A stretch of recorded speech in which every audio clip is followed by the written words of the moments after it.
Hi, I'm Laura and I'm at SilkFred today. I've chosen two pieces that work really well post-surgery. So I had a double mastectomy for breast cancer, and so I had to really think a little bit more about what I was wearing.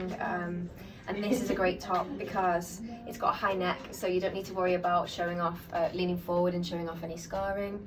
It's really nice and loose and thin material, so you can wear a cami underneath it. But if you suffer from hot flushes like I do because of my cancer drugs, then it's really nice and loose. So obviously you could dress it up with a leather jacket. I've put it on with some faux leather pants and some really cool shiny croc boots. And I really love it as well because when you are on drugs for breast cancer, you kind of go into the menopause early, and it can cause kind of weight gain across the midsection and bloating. So rather than just not be able to wear what I used to wear and get upset about it, choosing something like this is perfect because I still feel like the old me. I still feel confident, and it's a really pretty blouse as well. I could wear it to go out to the bar or for lunch and feel really confident. So yeah, that's really important to me. This is the second piece that I've chosen today at SilkFred. It's a chunky knit cardigan. It's great for winter. I've chosen it for the mastectomy, post-mastectomy, post-surgery, because it's really nice and loose.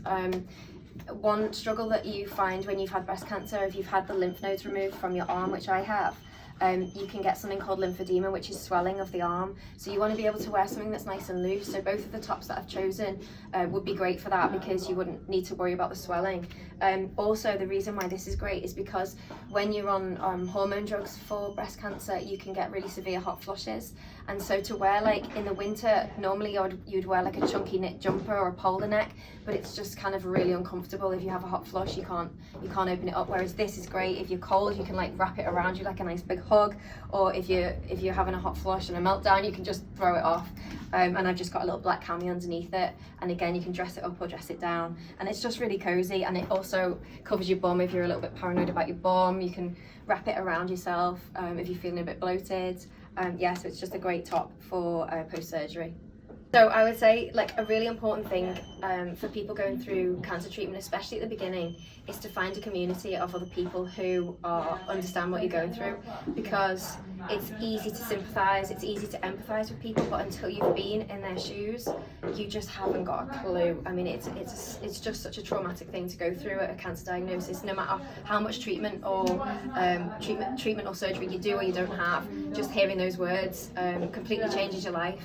And everything you do from that point is seen through this lens of, oh my god, I've got cancer, oh my god, I've got cancer, oh my god, I might die, oh my god, this is going to be painful, and all these things. So something I would tell people, like the advice I would give people if they've just been diagnosed, is to find a community of people, and Instagram is really good for that. I mean, I've met some incredible people over the last 7 years through my cancer journey that I would never have met before. Ask for help, even just practical help, like, can you help me clean the house, or can you take my dogs for a walk, or can you do some shopping for me? Those things are, when someone says, oh, is there anything I can do, tell them, like, yeah, you can do this practical thing for me, and they'll feel good and you'll feel better. And a third thing that it's been a massive lifesaver for me is yoga. Before I got diagnosed with cancer, I was a bit of a party girl and carefree, thought I was invincible, didn't really look after my health, didn't really kind of drank, smoked, was out till 6 in the morning. That was my lifestyle. And when I got told I had cancer, I kind of blamed myself for a while. I thought, you've brought this on yourself, you've not been healthy, which isn't true at all, and don't ever think that, because it's just unlucky. That's what I've learned. But if you are struggling mentally, and I think everybody who gets a cancer diagnosis does, I'm really positive, but I still struggle with it. When you've been through cancer, you lose your hair, you lose your fertility, you lose your body shape, you lose friends because they don't know what to say to you, and so you need to feel strong, you need to get strength from somewhere, and yoga helps you feel strong in your body.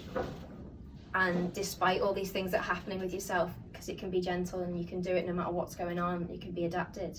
And when you feel strong in your body, you feel strong in your mind. So if yoga's not for you, go and walk in the mountains. That's my other massive go-to. If I'm feeling bad, if I'm going under and I can feel myself going under, I just take myself off for a walk in the mountains, or take myself for a walk with the dogs. And something about nature just puts things in perspective, especially mountains, because they're huge and you start to feel like really small and insignificant, so you're just like, okay, I can cope with this. Another tip I would say is to just try and maintain a sense of humour, and trying to keep things light, because everything about cancer is dark and traumatic and difficult and horrible, and you know, it's long and it's painful, and yeah, you're not going to make a joke of it because it's not funny, but you can keep things light. And so, you know, when people say things to you that maybe they shouldn't say, just try and let it go over your head, and you know, try and find the lightness in it, find the humour in it, and watch funny films, and see your best friends, hang around with the people that make you laugh. That's really important. There's always some sense of fun or a sense of positivity that you can find, but you know, you don't have to be positive all the time, and if you need help, to ask for it. That's really important.